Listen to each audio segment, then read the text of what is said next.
تبھی کہرام کا موبائل بجا۔ اس نے ہاتھ میں موجود گلاس کاؤنٹر پر رکھا اور فون کان سے لگاتے ہوئے گویا ہوا۔ دوسری جانب اس کی آواز نہیں جا رہی تھی، اسی لیے وہ اٹھا اور قدرے کم شور والے کونے کی جانب بڑھ گیا۔ اس کے دور جاتے ہی زوار نے اپنی جیب سے ایک سفید پڑیا نکالی، ایک نظر کہرام شاہ کو دیکھا اور پھر کمینی سی مسکراہٹ کے ساتھ وہ پڑیا کہرام کی سافٹ ڈرنک میں ملا دی۔ اس کے بعد جب کہرام دوبارہ کاؤنٹر پر پہنچا تو اپنی سافٹ ڈرنک ختم کرتے ہی زوار وہاں سے چلا گیا تھا۔ حیرت کی بات یہ تھی کہ کہرام شاہ کے اعصاب پر ایک عجیب سی تھکن سوار ہونے لگی تھی۔ اس کا خون جسم میں تیز تیز گردش کرنے لگا تھا، آنکھیں دھندلانے لگی تھی اور دماغ میں جیسے گرمی بڑھ گئی تھی۔ اس کا حلق بار بار خشک ہو رہا تھا۔ اس نے خود کو سنبھالنے کی کوشش کی، لیکن جب اسے محسوس ہو گیا کہ اب بات اس کے بس سے باہر ہو رہی ہے تو وہ بے ڈھک قدم اٹھاتا کلب سے باہر نکل گیا۔ جب اس کی گاڑی سڑک پر دوڑتی آگے بڑھ رہی تھی تبھی سوار جو دور کھڑا کہرام شاہ کی گاڑی کو دیکھ رہا تھا سرد سا مسکرایا۔ پھر اس نے اپنا موبائل نکال کر کان سے لگایا۔ کام مکمل ہو گیا، اب باقی کا کام تم پورا کرو، اس نے کہہ کر کال بند کر دی اور پھر اپنی گاڑی میں بیٹھ کر وہاں سے چلا گیا۔ کہرام شاہ کی گاڑی جس علاقے میں آ کر رکی تھی وہ قدرے خاموش علاقہ تھا، ایک چھوٹے سے 2 منزلہ مکان کے سامنے۔ جب گاڑی رکی تو بیا نے بھیگی بھیگی آنکھوں سے کہرام کی جانب دیکھا جو خاموشی سے گاڑی کا دروازہ کھول چکا تھا۔ وہ دوسری جانب آیا، بیا کی طرف کا دروازہ کھولا اور قدرے جھک کر اسے دیکھتے ہوئے بولا، اب تم بغیر ضد کیے باہر آؤ گی اور جو میں کہوں گا وہ کرو گی۔ بیا میرا دماغ خراب مت کرنا، میں تم پہ غصہ یا تمہارے ساتھ زبردستی نہیں کرنا چاہتا، اسی لیے جو کہہ رہا ہوں کر لینا۔ یہاں کچھ بھی نہیں ہوگا، صرف تمہارا تھوڑا سا چیک اپ ہوگا۔ بیا اس کی بات پر چونکی۔ ابھی وہ کچھ پوچھتی کہ کہرام شاہ نے ہاتھ آگے بڑھایا۔ وہ بیا کی کوہنی تھامنے لگا تھا کہ بیا سمٹ کر کرسی پر پیچھے ہو گئی۔ اس کے یوں ڈر جانے پر کہرام شاہ کا ہاتھ ہوا میں معلق رہ گیا۔ اس نے اپنے ہاتھ کو دیکھا، یہ وہی ہاتھ تھا جس کے بڑھنے سے پہلے ہی بیا بھاگ کر اس کے پاس آتی اور خود اس کا ہاتھ تھام لیا کرتی تھی۔ اب وہ اتنا بے اعتبار ہو گیا ہے کہ بیا اس کے ہاتھ بڑھانے سے بھی کانپ رہی ہے۔ اس کا دل جیسے بند ہونے کو تھا، درد کی شدید لہر پورے وجود میں دوڑنے لگی۔ اس کے لب بھنچ گئے تھے، گندمی رنگت میں سرخی گھل گئی تھی اور آنکھوں میں سرخ ڈوریاں دکھائی دینے لگی تھیں، لیکن وہ خود کو کمپوز کرتا پیچھے ہو گیا۔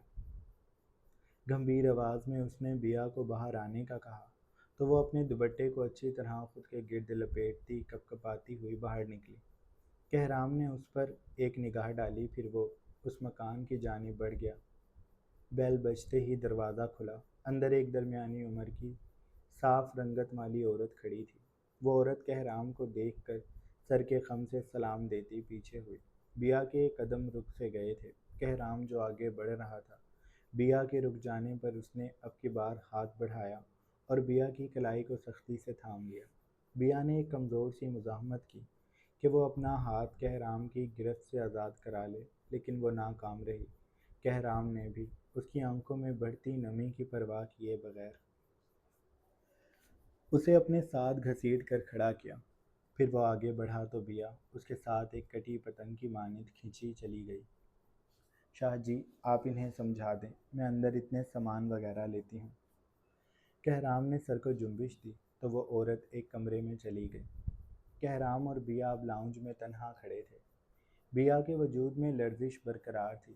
کہرام اس کی جانب پلٹا، 2 قدموں کے فاصلے پر رک کر اس نے انتہائی نرم لہجے میں کہنا شروع کیا، بیا بچے میری بات سنو، یہ ڈاکٹر ہیں، یہ تمہارا ٹریٹمنٹ کریں گی، مجھے صرف تسلی کرنی ہے، تمہارے ساتھ کچھ بھی غلط نہیں ہوگا، مجھ پر اعتبار۔ وہ کہتے کہتے رک گیا۔ اپنے الفاظ کو خود ہی درست کر کے اس نے گہرا سانس بھرا اور اپنے اندر کی تکلیف و اذیت کو برداشت کرتے ہوئے گویا ہوا، تمہیں کچھ بھی نہیں ہوگا بیا۔ بیا نے اس کی بات پر چہرہ اوپر کیا تو اس کی آنکھوں سے بے ترتیبی سے آنسو بہتے اس کے گالوں پر لڑک رہے تھے۔ مجھے گھر جانا ہے، مجھے کوئی ٹریٹمنٹ نہیں کروانا، مجھے امی ابو کے پاس جانا ہے، مجھے یہاں نہیں رکنا۔ اس کی اچانک ہی ہچکیاں بندھ گئی تھیں۔ کہرام خاموش کھڑا رہا۔ جاؤ، ڈاکٹر تمہارا انتظار کر رہی ہیں۔ اس نے بیا کی بات کو نظر انداز کرتے ہوئے حکم صادر کیا۔ بیا نے بے دردی سے اپنی آنکھوں کو رگڑا۔ میں نہیں جاؤں گی۔ میں نے آپ کو کہا ہے مجھے اپنے گھر جانا ہے۔ آپ مجھے گھر بھیج دیں۔ مجھے یہاں نہیں رہنا۔ مجھے امی یاد آ رہی ہیں۔ وہ بچوں کی طرح رونے لگی تھی۔ کہرام نے مٹھیوں کو بھینچا۔ یہ وقت ضد کرنے کا نہیں ہے بیا۔ اب کی بار وہ گویا ہوا تو اس کے لہجے میں سختی تھی۔ بیا مزید شدت سے رونے لگی۔ آپ مجھے میرے گھر کیوں نہیں بھیج دیتے؟ مجھے امی یاد آ رہی ہیں، مجھے بابا یاد آ رہے ہیں، وہ روتے ہوئے کہہ رہی تھی۔ کہرام آگے بڑھا۔ اس نے بیا کو ایک جھٹکے سے دونوں شانوں سے تھاما اور اس کی بھیگی بھیگی نیلی آنکھوں میں جھانکتے ہوئے گویا ہوا۔ میں تمہیں لے جاؤں گا، لیکن اس صورت میں جب تم میری بات مانو گی۔ اگر تم نے میری بات نہ مانی تو میں تمہیں ہمیشہ کے لیے کہیں بند کر دوں گا، تمہیں زنجیروں سے باندھ دوں گا، اور وہاں سے تم کبھی باہر نہیں نکل سکو گے۔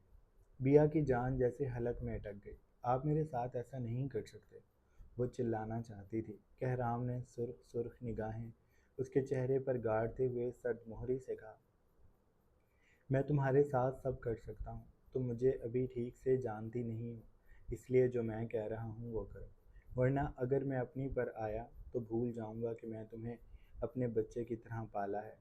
مجھے سختی کرنے پر مجبور مت کرو بیا۔ ڈاکٹر تمہیں بلا رہی ہیں، جاؤ۔ بیا کچھ کہنے لگی کہ وہ غرایا۔ میں نے کہا جاؤ۔ اس نے بیا کی کہنی کو دبوچ کر اسے اس کمرے کے دروازے کی طرف دھکیلا جہاں ڈاکٹر تھے۔ بیا کا دل کر رہا تھا کہ وہ کہیں بھاگ جائے۔ اس کی آنکھیں شدت سے بہہ رہی تھیں، لیکن اس کے تمام راستے بند تھے۔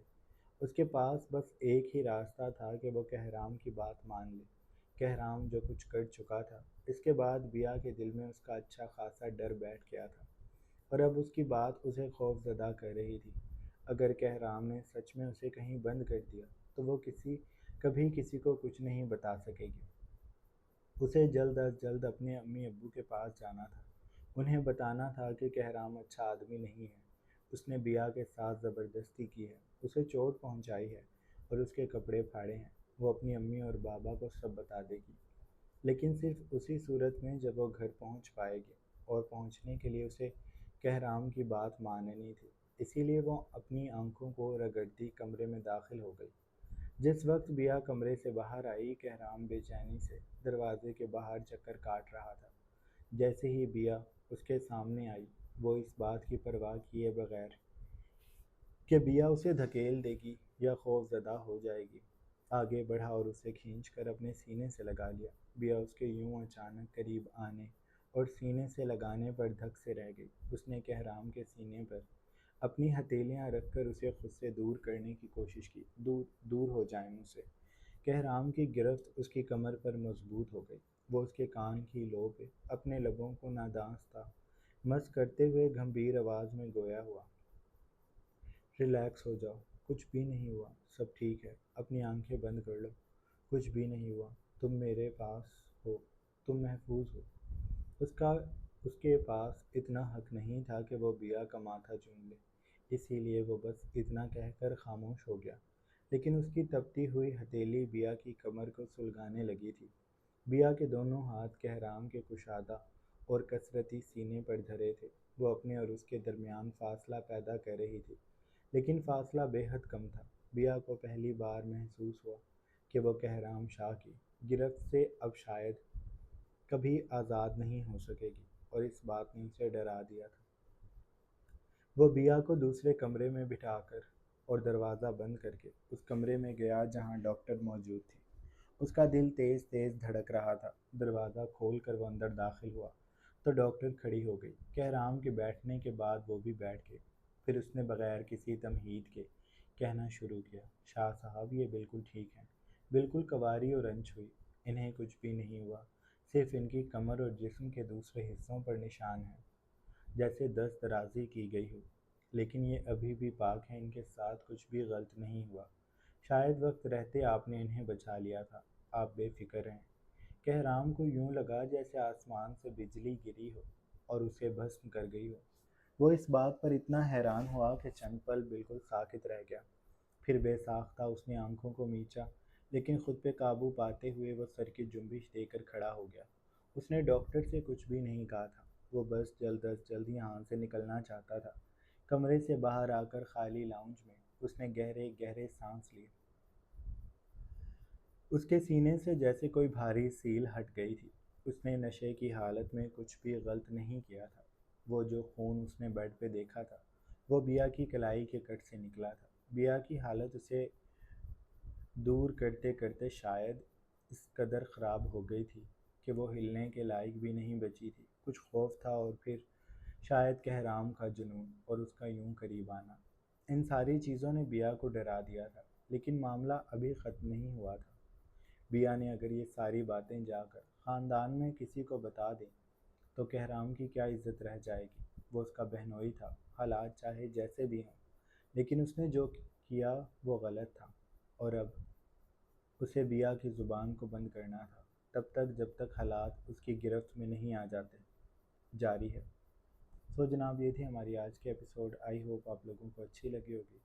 اگر آپ کو قسط اچھی لگی ہے تو آپ چینل کو لازمی سبسکرائب کر لیں، بیل آئیکن کے بٹن کو بھی پریس کر لیں تاکہ نئے آنے والی ویڈیوز آپ کو بآسانی ملتی رہیں۔ اپنا ڈھیر سارا خیال رکھیے گا۔